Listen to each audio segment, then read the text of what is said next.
Halo, apa kabar semuanya? Ayo berikan tepuk tangan dulu sekali lagi sama Tuhan Yesus. Masa ya, Christmas itu selalu identik dengan joyful ya, dengan kesukacitaan. Dan biarlah pada sore hari ini pun kita boleh mengekspresikan kesukaan itu melalui apa yang kita rayakan pada hari ini. Puji Tuhan, senang sekali. Jarang-jarang saudara ya, kita ngumpul setahun paling 2 kali kita ngumpul ya. Gold Coast Brisbane juga teman-teman yang lain. Dan mari saudaraku yang kasih dalam Tuhan, berdasarkan usia hidup kita, kita memperingati Natal masing-masing. Ya, dengan pengalaman-pengalaman yang berbeda mungkin yang kita alami di perjalanan hidup kita. Tapi saya selalu mengingatkan kepada jemaat bahwa setiap kali kita memperingati Christmas, mari biar Christmas tahun 2024 memiliki pengalaman atau membawa pengalaman yang baru, membawa pengalaman yang berbeda buat hidup kita untuk kita terus bertumbuh di dalam Tuhan. The greatest gift, itulah tema yang kami pilih untuk Natal 2024. Kita buka dalam Injil Yohanes pasal yang ketiga ayat yang ke-16. Mestinya kita semua sudah hafal ayat ini, bukan? Ya, tidak mengapa kalau saya mengajak jemaat untuk kita membuka, kita membaca sama-sama ayat ini dengan keras. Puji Tuhan, haleluya. Mari saudara, Yohanes pasal 3 ayat yang ke-16, you can also read in English if you want. Ayo kita sama-sama baca, 1, 2, 3. Karena begitu besar kasih Allah akan dunia ini, sehingga ia telah mengaruniakan anak yang tunggal, supaya setiap orang yang percaya kepadanya tidak binasa, melainkan beroleh hidup yang kekal. Haleluya. Saya menggarisbawahi kalimat sehingga ia telah mengaruniakan anaknya yang tunggal. Saudara, saya senang kalau kita membaca kembali, walaupun baca secara pribadi, tapi mari kita ganti kata dunia ini dengan nama kita. Boleh ya? Kita ganti dengan nama kita. Kita baca sekali lagi ya, atau kita baca sekali lagi sama-sama, tapi ganti dengan nama masing-masing. Karena begitu besar kasih Allah akan Jerry, ya. Masing-masing kita sebut nama kita, oke? Mari kita baca sekali lagi, 1, 2, 3. Karena begitu besar kasih Allah akan, puji Tuhan, sehingga ia telah mengaruniakan anaknya yang tunggal, supaya setiap orang yang percaya kepadanya tidak binasa, melainkan beroleh hidup yang kekal. Haleluya. Puji Tuhan, kita tidak lagi bicara tentang alam semesta, kita tidak lagi bicara tentang dunia ini yang begitu luas. Tapi hari ini, the greatest gift itu lebih personal, lebih personal. Karena begitu besar kasih Allah kepada masing-masing kita. Nah saudara yang kekasih di dalam Tuhan, kita perjanjian baru diawali dengan sebuah peristiwa besar. Setelah kurang lebih 400-an tahun, dikenal dengan masa diam, masa sunyi. Seolah-olah Allah tidak berfirman di sana. Para nabi tidak lagi memperkatakan perkataan-perkataan firman. Para imam mereka melakukan rutinitas di bait Allah. Tapi tidak ada sesuatu yang memberikan semangat yang baru. 400 tahun lebih. Bukan satu masa yang pendek, saudara. Dan para teolog mengatakan bahwa ini dikenal dengan masa sunyi. Masa diam 400 tahun. Periode intertestamental. Periode diam. Di masa yang diam itu, kemudian masuk kepada perjanjian baru. Di kitab perjanjian baru, mulai dengan proyek Allah yang besar. Dan proyek Allah itu tidak saja seperti saya katakan tadi secara universal ditujukan kepada seluruh bangsa. Tetapi proyek itu lebih menunjuk kepada masing-masing kita yang mendengar, yang menerima dari zaman ke zaman berdasarkan usia hidup dan pengalaman perayaan Natal kita masing-masing. Masa diam, Allah berdiam. Semuanya seperti hampa. Harapan-harapan tiba-tiba menjadi kosong. Terasa kering, sunyi. Menyelimuti bait Allah, menyelimuti bangsa Israel. Yang diharapkan adalah pengalaman-pengalaman besar. Tapi mimpi itu seolah semakin jauh dari harapan 400 tahun. Bukan satu saat yang sederhana. Sekian generasi Mereka tidak menikmati pengalaman yang menggembirakan, kalau saya boleh katakan seperti itu. Generasi yang satu berganti kepada generasi yang mereka gak pernah merasakan apa arti kesukaan sorga itu. Tidak terjadi itu. Saudaraku yang kasih dalam Tuhan, sesungguhnya hal yang paling menyedihkan dan yang paling menakutkan di dunia adalah ketika kita ada pada masa diam, masa sunyi itu. Bahkan menurut penelitian bahwa angka kematian tertinggi di penjara-penjara adalah bunuh diri. Kenapa mereka bunuh diri? Mereka tidak tahan berhadapan dengan hukuman diam, hukuman sunyi. Ketika mereka melakukan kejahatan di dalam penjara, mereka akan diisolasi ke tempat yang paling sunyi. Bahkan tidak ada sinar matahari di situ. Dan itu kengerian, itu ketakutan, itu masa yang paling berat untuk dilalui oleh seseorang. Kalau kita boleh menggambarkan bahwa pengalaman diam itu tidak saja berada di ruang kecil sempit di dalam penjara itu. Tapi masa sunyi itu bisa terjadi pada diri seseorang ketika pikiran dan hatinya tertutup untuk hal-hal yang terbuka yang disediakan Tuhan bagi dirinya. Saudara pernah lihat atau mungkin kita pernah mengalami, kita lagi duduk diam sendirian. Sehingga kita tiba-tiba sebatang kayu itu menjadi sesuatu yang sangat menarik. Kemudian kita main-main dengan kayu, padahal nggak ada artinya. Tapi kita hanya ingin mengisi waktu sunyi itu dengan sesuatu. Dengan harapan itu bisa memberikan penghiburan. Dunia pun sedang ada pada pengalaman seperti ini tanpa kita sadari. Berbagai cara dunia menawarkan melalui industri entertainment. Tapi apa yang kita hadapi? Dunia entertainment itu justru bukan membawa manusia kepada kehidupan komunal yang memberikan kebahagiaan dan kegembiraan, tapi tidak. Yang terjadi apa? Selfie. Dibawa kepada pengalaman untuk semakin individualis. Sibuk dengan diri sendiri, sibuk pada jebakan diam tadi. 2024 kita mendengar begitu banyak kemajuan demi kemajuan. Di masa kami masa kecil, masa nakal kami adalah bermain di luar rumah. Sangat sulit para orang tua untuk mengajak anak-anak masuk dan diam di dalam rumah. Sekalipun hujan kami akan tetap main lari-lari di luar. Tapi tidak pada era hari ini. Orang tua bahkan harus memaksa anaknya sana.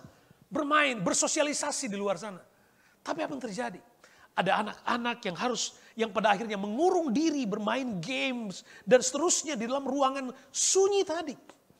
Dalam beberapa kasus orang tua mendapati anak sudah diam, tak bernyawa dalam ruangan sunyi tadi.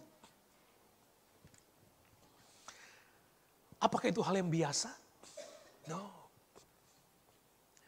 Hari ini Alkitab kembali mengingatkan kepada kita semua tentang the greatest gift. The greatest gift. Dan background dari pengalaman the greatest gift itu lahir ketika Allah memecah kesunyian itu. Yang sekian lama 400 tahun dia hadir dengan sebuah berita besar. Kesukaan bagi seluruh umat manusia. Dan di masa itu menjadi sesuatu yang sangat aneh. Ketika ada sesuatu yang sangat berbeda, itu pun terjadi kepada Maria, kepada Yusuf, kepada beberapa orang yang dipilih oleh Tuhan untuk menjadi pilihan Allah, untuk menjadi bagian dari cerita kelahiran Yesus. Saudara, kalau kita melihat di dalam Injil Lukas pasal yang pertama ayat 30, tiba-tiba di waktu diam itu Allah memutuskan di sorga.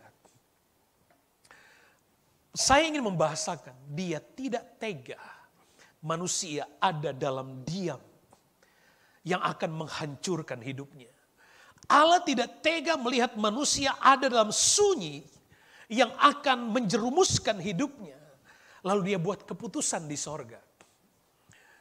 Bahasa kita hanya menyebut karena begitu besar kasih Allah akan dunia ini. Kita nggak punya cukup bahasa untuk menggambarkan suasana sorga ketika Allah memutuskan, aku harus mengorbankan anak tunggal. Aku harus mengutus anak tunggal. turun ke dunia. Dan Allah perintahkan kepada malaikat Jibril untuk datang kepada seorang perawan. Dan berkata kepada perawan Maria di dalam Injil Lukas pasal 1 ayat 30. Kata malaikat itu kepadanya, jangan takut. Hai Maria, sebab engkau beroleh kasih karunia di hadapan Allah. Jangan takut, hai Maria. Maria bisa merepresentasikan saya dan Anda. Maria bisa merepresentasikan semua orang yang membutuhkan kesukaan atau yang membutuhkan keluar dari kesendirian sunyi tadi. Berita dari sorga, berita kasih yang besar itu datang kepada Maria dan berkata jangan takut. Dan saya percaya berita yang sama itu juga yang kita terima hari ini. Do not be afraid. Saya suka Alkitab mengatakan sebab engkau beroleh kasih karunia. Sebab engkau beroleh kasih karunia. Saudara bayangkan ketika diam ini seolah-olah menjadi satu warna dari peradaban sekian ratus tahun. Sunyinya bait Allah menjadi hal yang biasa 400 tahun. Tidak ada yang menarik lagi di rumah Tuhan. 400 tahun. Tiba-tiba ia mengutus malaikatnya di Bethlehem.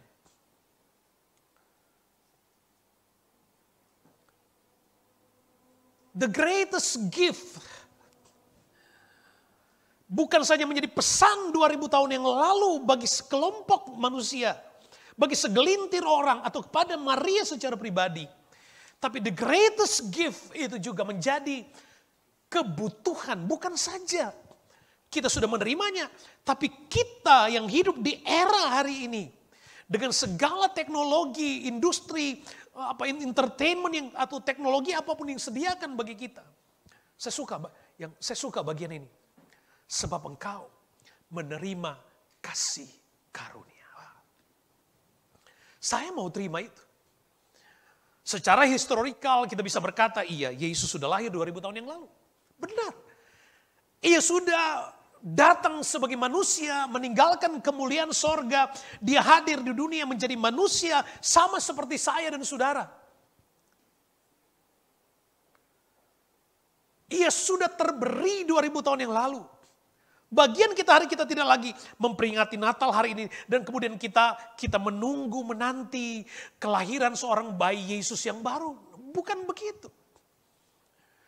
Tapi paling tidak yang kita mau rayakan, yang kita mau responi adalah ketika kasih karunia Allah. Dan saya percaya kasih karunia yang Allah limpahkan kepada mereka 2000 tahun yang lalu ada pada konteks kebutuhan pada zaman itu memecah kesunyian. Tapi kasih karunia yang menjadi kebutuhan kita hari ini pada konteks kebutuhan kita. Entah apa kebutuhan kita masing-masing. Entah apa pergumulan kita masing-masing. Berita Natal. The greatest gift buat kita hari ini. Do not be afraid. Karena kita menerima kasih karunia. Kasih karunia. Kasih karunia. Kasih karunia dari Tuhan.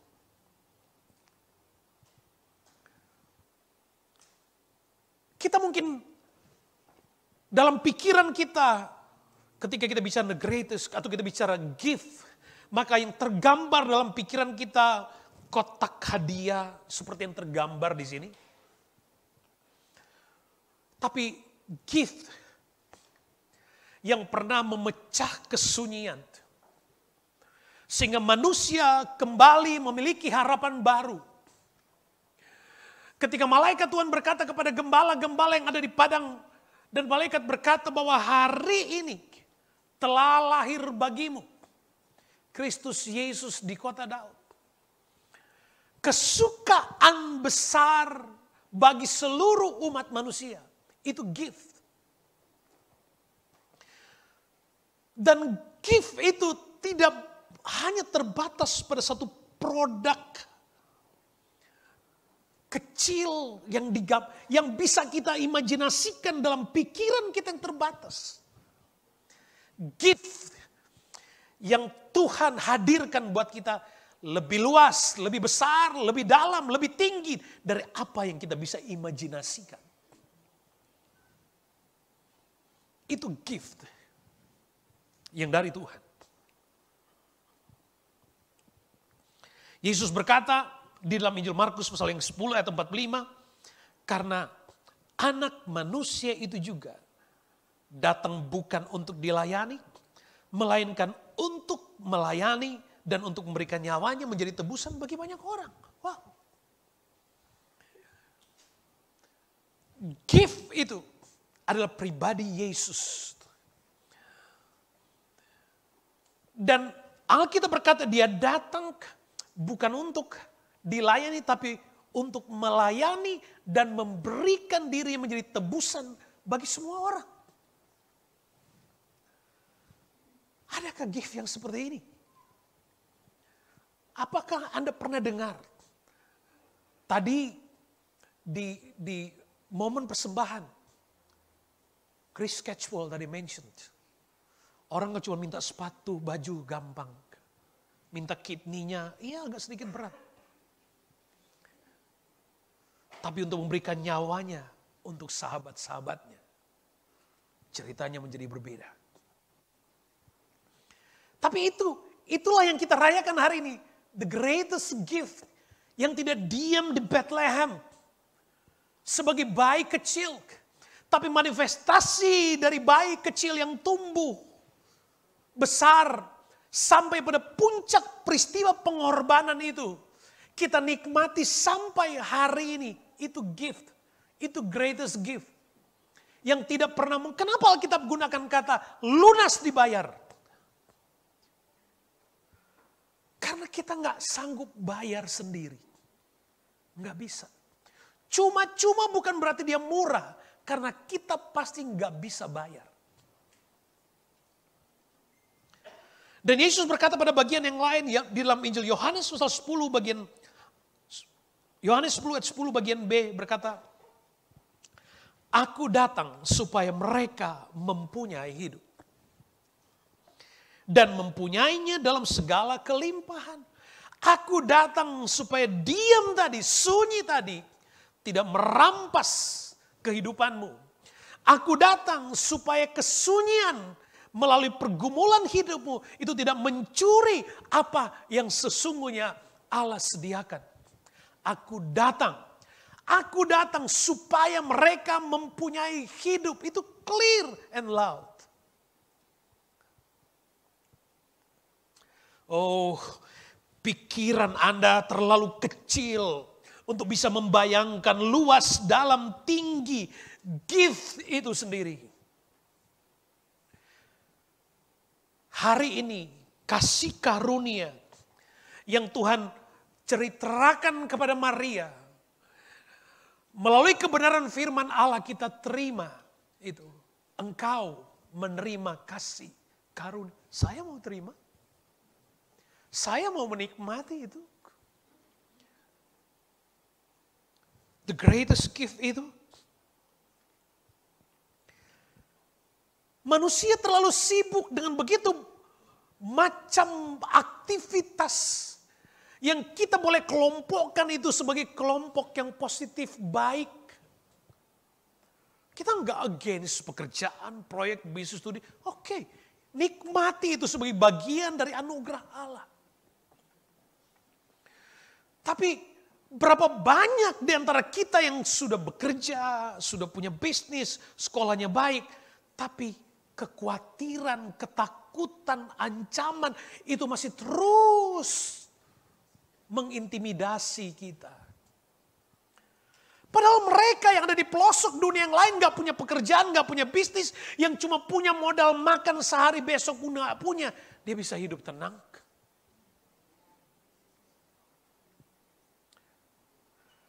Tuhan tahu bahwa manusia yang hidup di zaman kita pun ada pada jebakan-jebakan seperti ini. Makanya di dalam Injil Matius pasal yang ke-6 ayat 25, Yesus berkata begini, karena itu aku berkata kepadamu, janganlah khawatir akan hidupmu, Akan apa yang kau hendak kamu makan, minum, jangan khawatir pula akan tubuhmu, akan apa yang hendak kamu pakai. Bukankah hidup itu lebih penting daripada makanan dan tubuh itu lebih penting daripada pakaian? Amin. Amin. Hidup ini lebih penting, saudara. Ketika terjadi satu perang di sebuah negara, maka sesungguhnya yang Anda punya nggak akan ada artinya apa-apa. Ketika terjadi bencana di satu tempat dan Anda tinggal di situ, maka semua yang Anda punya nggak akan ada artinya. Karena yang terpenting bagimu adalah hidup. Hidup. Ketika seorang ada di titik kritis, dia nggak bisa apa-apa lagi. Sampai dokter pun bilang begini, kita doakan ya, mudah-mudahan masih ada mujizat. Dan kalau kita punya uang sebanyak apapun untuk ditukar dengan kesempatan sembuh itu, Anda pasti mau, bukan? Karena betapa berartinya hidup ini. Kasih karunia jauh lebih kaya, lebih besar, lebih powerful dari semua yang sedang kita kejar hari ini. Kasih karunia itu jauh lebih mendatangkan damai sejahtera dari semua yang Anda sedang usahakan hari ini. Dan itu hanya ada di dalam Tuhan Yesus Kristus. Tuhan tahu. Yesus tahu bahwa kita selalu, saudara bayangkan anak-anak muda yang sekolahnya aja sudah di luar negeri, tapi masih aja khawatir. Kerja tinggal sudah di luar negeri, tapi masih aja khawatir. Tuhan tahu Anda khawatir. Saya suka di bagian yang lain, di ayat yang ke-32 Matius pasal 6, bagian B. Alkitab katakan, tetapi Bapamu di sorga tahu bahwa kamu memerlukan semuanya itu. Tuhan tahu bahwa kita memerlukan semuanya itu. Tuhan mau bilang, udahlah, kamu gak usah khawatir. Kalau saudara baca ayat itu sampai terakhir. Nikmati hari ini, besok punya kesusahan sendiri, enjoy aja. Itu pesannya. Tetapi Bapamu yang di sorga tahu bahwa kamu memerlukan semua itu. Tapi carilah dahulu kerajaan Allah dan kebenarannya, maka semuanya itu akan ditambahkan kepadamu. Ketika masa diam sekian lama, kemudian tiba-tiba ada berita yang meneguhkan, menyegarkan, memberikan kesukaan dan kedamaian. Wow. Saudara, pernah gak kita lagi haus banget, lagi mendaki gunung gitu kan. Saudara punya duit, gak ada warung di situ. Kalau ada warung waktu lagi mendaki gunung, lagi ada warung di situ, Anda mungkin bisa beli minuman yang mahal kalau Anda punya duit. Masalahnya Anda punya duit, tapi gak ada yang jualan. Tiba-tiba ketemu orang, saya pernah sama teman-teman di masa Juni itu, saudara, mendaki gunung. Saudara jangan bayangkan gunung di Nepal sana. Gunung. Kami kehausan. Sampai pingin haus. Sudah tahu apa? Setiap kali kami ketemu orang, boleh minta gak seteguk air. Cuma minta seteguk air. Cuma seteguk aja, itu menjadi kebutuhan yang sangat mahal. Ada masa di hidup kita, di mana apa yang kita pikir kekuatan kita, gak berarti apa-apa. Sehingga secangkir air atau seteguk air, itu menjadi sesuatu yang sangat valuable buat kita. Dan ingat, Alkitab berkata, Tuhan berkata begini, aku tahu kamu membutuhkan semua itu. Cari dahulu kerajaan Allah dan kebenarannya. Maka semuanya itu akan ditambahkan kepadamu. Seorang ayah ingin memberikan hadiah kepada anaknya yang baru akan masuk uni. Dan seorang ayah memberikan paket hadiah itu dalam bentuk Alkitab. Dan dia selipkan surat bahwa anak itu mendapatkan sebuah mobil dan tinggal diambil di showroomnya, di dealernya. Tapi surat itu dilipat oleh bapaknya, disimpan di dalam Alkitab.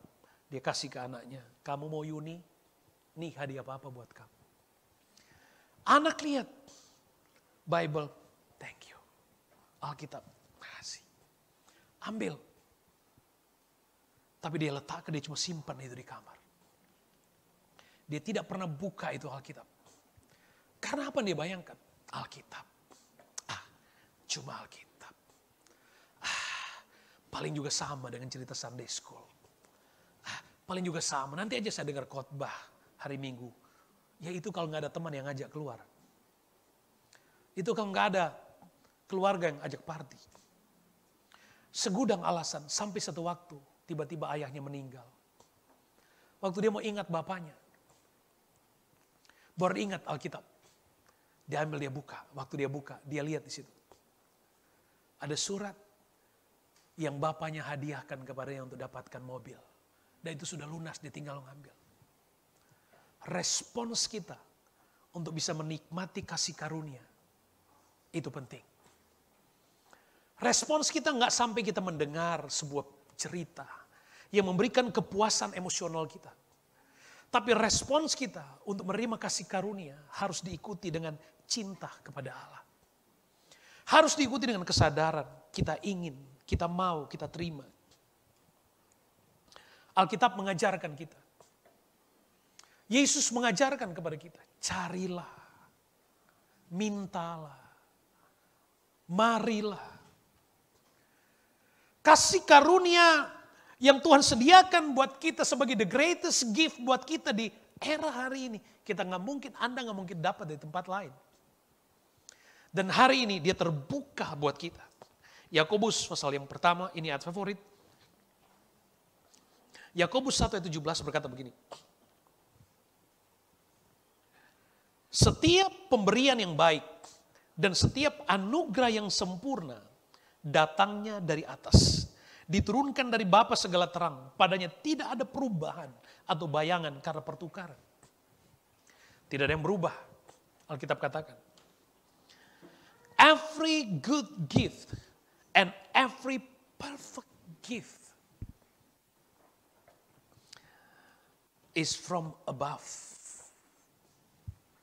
The greatest gift sudah diberikan buat kita. Dan tidak ada yang berubah. Kita berkata Yesus tetap sama. 2000 tahun yang lalu. Hari ini sampai selama-lamanya. Kasih karunia Allah seperti yang dialami, diterima oleh Maria, oleh Yusuf, para Majus. Sama kuasanya.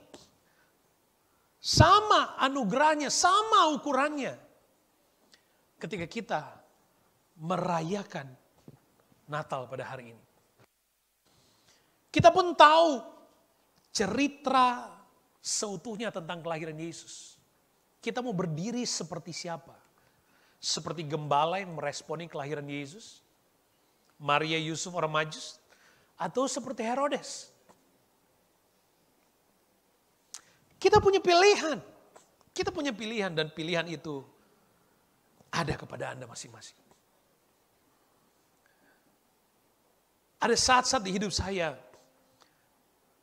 harus mengaku saya ada pada masa diam, masa sunyi. Dalam kesendirian. Tapi saya selalu bersyukur kepada Tuhan. Karena Ia selalu menganugerahkan kasih karunia. Saya bersyukur kepada Tuhan karena Ia selalu memberikan yang terbaik. Menganugerahi hidup saya melalui pengalaman hidup saya dengan cara yang unik. lewat lagu, lewat khotbah, lewat baca firman. Dan itu adalah momentum-momentum kesempatan untuk saya menerima kasih karunia. The greatest gift pada hari ini, jangan membayangkan kandang yang sederhana lagi. Tapi the greatest gift yang kita terima hari ini adalah firman, adalah pujian, adalah waktu-waktu kita untuk kita bisa datang kepada Tuhan. Banyak orang gak punya kesempatan seperti Anda. Banyak sekali. Kita gak usah bicara di negara kita Indonesia. Di negara ini pun. Dengan kebebasan yang terbuka.